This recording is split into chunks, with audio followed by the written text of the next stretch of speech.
Hello friends. First of all thanks for being here in my YouTube channel. आज हम देखेंगे resonance. Resonance में हम कुछ लास्ट लेक्चर में ऑलरेडी पढ़ चुके हैं, ठीक है। अगर आपने वो नहीं देखा तो उसका लिंक मैं आपको डिस्क्रिप्शन में प्रोवाइड कर दूँगा, वहाँ पे आप जाके देख सकते हैं। आज देखेंगे रिलेटिव स्टेबिलिटी। क्या देखेंगे?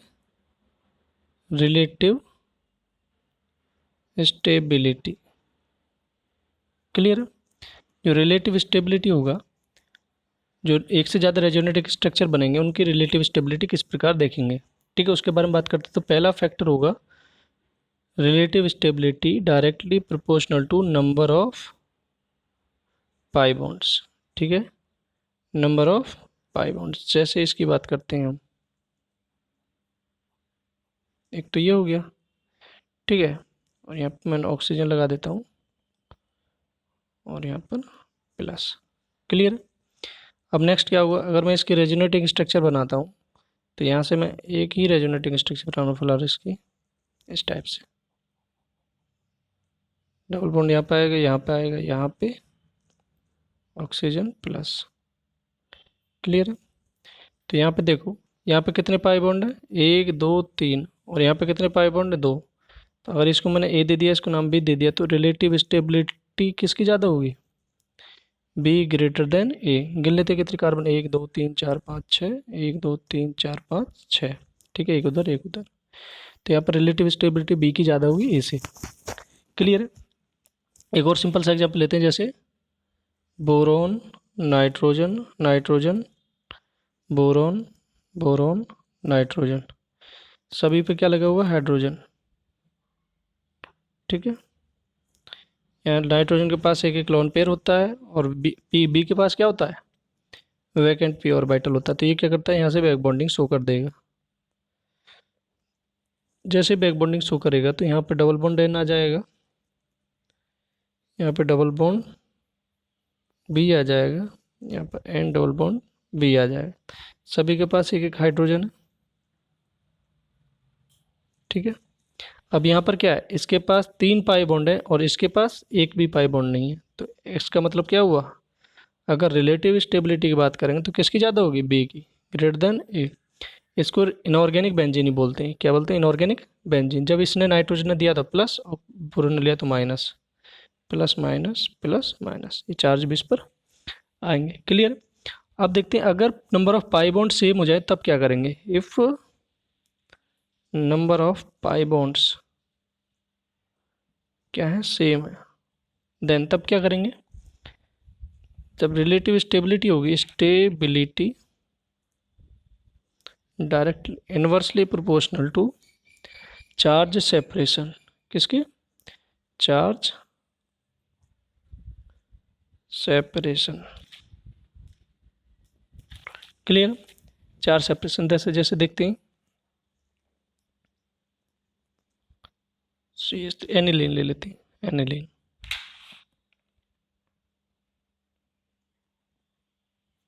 NH2, ये क्या है? एनिलीन। क्लियर है। अगर हम रेजोनेटिंग स्ट्रक्चर बनाते हैं तो रेजोनेटिंग स्ट्रक्चर कैसे बनेगी? इस टाइप से। ठीक है। तो यहाँ पे हो जाएगा माइनस NH2 प्लस। तो यहाँ पे देखिए चार्ज सेपरेट हो चुका है, यहाँ प्लस यहाँ पे माइनस, जबकि यहाँ पे क्या था? चार्ज ही नहीं था। तो ए बी न्यूट्रल था। तो यहाँ पर अगर स्टेबिलिटी की बात करेंगे तो किसकी ज़्यादा होगी? ए की स्टेबिलिटी बी से ज़्यादा होगी। क्लियर है। आगे देखते हैं अगला रूल। अगर थर्ड रूल है, पाई बॉन्ड और charge separation, charge separation equal हो जाए। क्या हो जाए? इक्वल हो जाए। तो क्या देखेंगे? ऑक्टेट देखेंगे, ऑक्टेट। क्लियर है। ऑक्टेट को देखेंगे, यानी ऑक्टेट क्या होना चाहिए?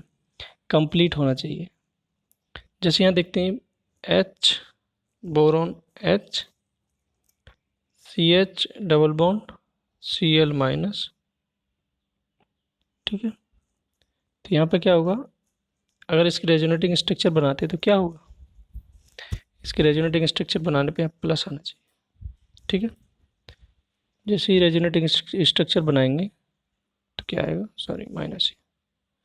तो ये इधर चला जाएगा, H P H सी माइनस आ जाएगा, CH Cl। क्लियर है, या माइनस ही ऑलरेडी, यानी एक माइनस चार्ज उसने पहले से ले रखा है। तो अगर हम इसमें देखो, एक पाई बॉन्ड यहाँ पर, एक पाई बॉन्ड यहाँ पर है, एक चार्ज यहाँ पर, एक चार्ज यहाँ पर है। तो अब क्या देखेंगे हम, ऑक्टेट देखेंगे कि ऑक्टेट कंप्लीट है या नहीं। यहाँ पे 2 4 6 इलेक्ट्रॉन, यानी ऑक्टेट इनकम्प्लीट है। 2 4 और एक 6, 2 4 और 2 6 इलेक्ट्रॉन। यहाँ पे क्या होगा, 2 4 6 8 इलेक्ट्रॉन। क्लियर। यहाँ पे देखो 2 4 6 8, 8 इलेक्ट्रॉन। 2 4 2 4 6, सॉरी यहाँ पे कितने, 2 4 6 और एक हाइड्रोजन का, 8 इलेक्ट्रॉन यहाँ पर। यहाँ पर भी कितने, 2 4 6 और 2, एक हाइड्रोजन से बॉन्ड बना होगा, ऐसे बना सकते हैं इसको। 2 4 6 8 इलेक्ट्रॉन, और यहाँ पर 2 4 6 और 2 8 इलेक्ट्रॉन। तो यहाँ पे क्या है, इसमें सभी जो एटम है उसका ऑक्टेट कंप्लीट है, जबकि यहाँ पर क्या है, बोरॉन का ऑक्टेट कंप्लीट नहीं है। तो यहाँ पे स्टेबिलिटी किसकी ज़्यादा होगी, B greater than A. Clear. आगे देखते हैं, जैसे एक एग्जांपल ऐसे ही लेते हैं हम, लॉन पेयर यहाँ पे कार्बोकेटाइन। अगर हम इसकी रेजोनेटिंग स्ट्रक्चर बनाते तो ये यहाँ पे जाएगा, ठीक है। तो यहाँ पे जाएगा तो पॉजिटिव चार्ज यहाँ पे बन जाएगा, एक लॉन पेयर इसके पास बचेगा। अब यहाँ देखिए, यहाँ पर क्या है, 6 इलेक्ट्रॉन है, 6 इलेक्ट्रॉन 8 इलेक्ट्रॉन। अब यहाँ पे कितने हो गए, एक एच तो हो गई पहले से, एक एच, 2 4 6 8 इलेक्ट्रॉन, 2 4 6 और 2 8 इलेक्ट्रॉन। तो यानी कि स्टेबिलिटी किसकी ज़्यादा होगी, B greater than A. Clear है। आगे देखते हैं, नेक्स्ट पॉइंट, फोर्थ पॉइंट होगा, charge should be according to the atom. Clear है। फोर्थ पॉइंट होगा, charge should be according to the atom। Clear है। तो यहाँ पे देखते हैं, जैसे CH3 C double bond CH2 minus. तो यहाँ पे अगर इसकी रेजोनेटिंग स्ट्रक्चर बनाते हैं तो ये इस टाइप से यहाँ पे जाएगा। क्लियर है। तो इसकी रेजोनेटिंग स्ट्रक्चर क्या जाएगा, CH3 CH2O माइनस। क्लियर है। अब ऑक्सीजन क्या होता है, इलेक्ट्रोनेगेटिव एटम होता है इन कंपैरिजन टू कार्बन। अब जितना इलेक्ट्रोनेगेटिव एटम होगा उस पर नेगेटिव चार्ज उतना ही स्टेबलाइज्ड होगा, यानी उतना ही स्थायित्व रखेगा। यहाँ पे क्या है, ये विद्युत ऋणात्मक परमाणु कम है, ये विद्युत ऋणात्मक परमाणु ज़्यादा है। तो जो नेगेटिव यानी ऋणात्मक चार्ज को कौन अच्छे से कैरी कर सकता है, कौन अच्छे से पकड़ सकता है, जिसकी विद्युत ऋणात्मकता ज़्यादा होगी, यानी जो ज़्यादा इलेक्ट्रोनेगेटिव एटम होगा। तो यहाँ ऑक्सीजन पर माइनस चार्ज है, जबकि यहाँ कार्बन पर, तो कौन ज़्यादा स्टेबल हो गया, बी ग्रेटर देन ए। ठीक है। आगे देखते हैं, जैसे अगर मैं एक एग्जांपल बना देता हूँ, डबल बॉन्ड ओ माइनस। अगर इसकी रेजोनेटिंग स्ट्रक्चर हम बनानी है तो ये इस टाइप से मूव करेगा। जब इस टाइप से मूव करेगा तो कैसे बनेगा, ये तो ऐसे रहेगा और ये O माइनस बन जाएगा। अब यहाँ पे देख लीजिए, यहाँ पे क्या हो गया, ऑक्सीजन पर माइनस चार्ज है और कार्बन पर माइनस चार्ज है, जबकि ऑक्सीजन क्या है, मोर इलेक्ट्रोनेगेटिव है, कार्बन क्या है, लेस इलेक्ट्रोनेगेटिव है। जब ये लेस इलेक्ट्रोनेगेटिव है तो क्या हो जाएगा, stability order B greater than A. यहाँ पर भी बी ग्रेटर देन ए होगा। ठीक है। आगे एक एग्जांपल और लिखते हैं, जैसे कि अगर मैं यहाँ पे ये बना देता हूँ, जैसे double bond O double bond NH negative, double bond O, यहाँ पे NH नेगेटिव और डबल बॉन्ड, एक स्ट्रक्चर ये बना देते हैं O minus double bond NH। Clear है। अब देखो, charge should be according to the atom. अब क्या है, ऑक्सीजन अगर इलेक्ट्रोनेगेटिविटी का ऑर्डर लगाते हैं तो सबसे ज़्यादा कौन इलेक्ट्रोनेगेटिव है, विद्युत ऋणात्मक है ऑक्सीजन, फिर कौन है, नाइट्रोजन, फिर कौन है, कार्बन। ठीक है। जब ऑक्सीजन पर नेगेटिव चार्ज होगा यानी सबसे ज़्यादा स्टेबल स्ट्रक्चर होगी, जब नाइट्रोजन पर होगा उसके बाद इसका नंबर आएगा, फिर किसका नंबर आएगा, कार्बन का। तो अगर हम ऑर्डर देखते हैं तो यहाँ पे A B और C में, तो सबसे ज़्यादा स्टेबल कौन सी स्ट्रक्चर होगी, C, फिर B, फिर A। तो ये क्या होगा, इसका स्टेबिलिटी का डिक्रीजिंग ऑर्डर होगा। क्लियर है। स्टेबिलिटी का डिक्रीजिंग ऑर्डर होगा। आगे देखते हैं। अगर देखिए फिफ्थ केस में क्या होगा, stability directly proportional to opposite charge closer. जब अपोजिट चार्ज पास होंगे, अपोजिट चार्ज क्लोजर, तो स्टेबिलिटी इंक्रीज होगी। और like charge away from each other, like charge away from each other. Clear है? जैसे अभी मैं ऑलरेडी एक एनिलीन का एग्जांपल बता चुका हूँ, अगर मैं उसी को दोबारा लेता हूँ तो यहाँ पर होगा ये NH2, यहाँ पे आ जाएगा। इसकी एक रेजोनेटिंग स्ट्रक्चर कैसे बनेगी, इस टाइप से बनेगी, NH2 प्लस माइनस, ये आगे रेजोनेटिंग स्ट्रक्चर बनेगी इसकी, तो कैसे बनेगी, NH2 प्लस माइनस। अभी देखिए इस पर कोई चार्ज नहीं है, तो सबसे ज़्यादा स्टेबल होगी, यानी ए सबसे ज़्यादा स्टेबल होगी। क्लियर? अब यहाँ देखिए हमने क्या देखा था, अपोजिट चार्ज क्लोजर, यानी अपोजिट प्लस और माइनस आपस में हो, पास होने चाहिए, जबकि प्लस प्लस हो गए और माइनस माइनस हो गए तो दूर दूर होने चाहिए। अब यहाँ प्लस और माइनस चार्ज है, और जबकि ये पास पास है, यहाँ पे क्या है, दूर दूर है।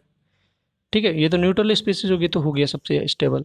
अब यहाँ पर क्या होगा, ये प्लस है ये माइनस है, ये प्लस ये माइनस, तो यहाँ पे दोनों क्या है, अपोजिट चार्ज हैं, और क्या होने चाहिए, क्लोजर होने चाहिए, जबकि यहाँ पे क्या है, दूर है। तो इसका मतलब कौन ज़्यादा स्टेबल हुआ इन दोनों में, बी, फिर सी। क्लियर है? आगे कुछ एग्जाम्पल और करते हैं। जैसे अगर फ्राइस रूल पर एग्जाम्पल करते हैं, जैसे अगर हमें नेफ्थलीन दे दिया, क्या दे दिया, नेफ्थलीन, तो यहाँ पे क्या देखा जाता है, स्टेबिलिटी देखी जाती है किसी भी कंपाउंड की। ठीक है, इसकी रेजोनेटिंग स्ट्रक्चर अगर मैं बनाता हूँ तो रेजोनेटिंग स्ट्रक्चर कैसे बनेगी, ये रेजोनेटिंग स्ट्रक्चर होगी। क्लियर है? अब मुझे ये देखना है कि इन दोनों रेजोनेटिंग स्ट्रक्चर में कौन ज़्यादा स्टेबल है, ए या बी।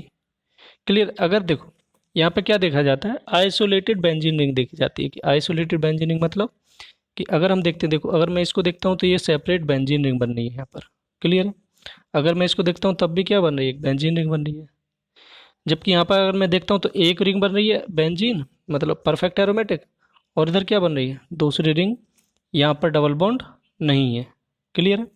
जबकि यहाँ पर क्या था, ये डबल बॉन्ड इसमें भी आ गया और ये डबल बॉन्ड इसमें भी आ गया, यानी दो रिंग सेपरेटेड क्या है, आइसोलेटेड और एरोमेटिकता को शो करती हैं। ठीक है, तो यहाँ पे क्या आ जाएगा, ए ग्रेटर देन बी। क्लियर? यही फ्राइज रूल बोला जाता है। तो यहाँ पे स्टेबिलिटी ए की ज़्यादा होगी, बी की कम होगी। क्लियर है? आगे देखते हैं। जैसे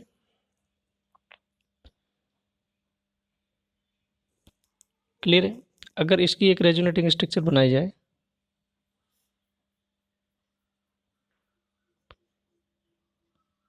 माइनस CH2 प्लस CH2, और एक इस टाइप से बना दी जाए, प्लस CH2 माइनस। ठीक है, तो यहाँ पे देखो ये क्या है, एक नॉन एरोमेटिक कंपाउंड है। क्लियर? यहाँ पे क्या होगा, 2 4 6 एरोमेटिक कंपाउंड है, ये नॉन एरोमेटिक हो गया, ये एरोमेटिक हो गया, और ये क्या हो गया, 2 4, और यहाँ पे क्या है, प्लस चार्ज है, sp2 है, सभी कार्बन sp2, तो ये हो गया 4 इलेक्ट्रॉन, यानी एंटी एरोमेटिक कंपाउंड। क्लियर? तो यहाँ पे क्या होगा, सबसे पहले कौन जाएगा, जो एरोमेटिक कंपाउंड होते हैं वो सबसे ज़्यादा स्टेबल होंगे। क्लियर है? यहाँ पर ये रेजोनेंस में है, इस टाइप से रेजोनेंस में जा रहा है। ठीक है, डीलोकलाइजेशन होगा, यहाँ पर भी डीलोकलाइजेशन होगा, बट क्या है, एंटी एरोमेटिक है, और ये क्या है, नॉन एरोमेटिक है। तो यहाँ पे क्या होगा, अगर हम स्टेबिलिटी का ऑर्डर निकालते हैं, decreasing order of stability of this structure, तो क्या आएगा, ए बी सी, इसको डिनोट कर देते, तो बी सबसे ज़्यादा स्टेबल, फिर ए, फिर सी। क्लियर है? अगर सिंपल हम लिखते हैं तो क्या लिखते हैं, जैसे सबसे ज़्यादा स्टेबल कौन होते हैं, एरोमेटिक कंपाउंड, फिर नॉन एरोमेटिक, नॉन एरोमेटिक। फिर कौन होते हैं? Anti aromatic, anti aromatic. Clear है? नेक्स्ट लेक्चर में देखेंगे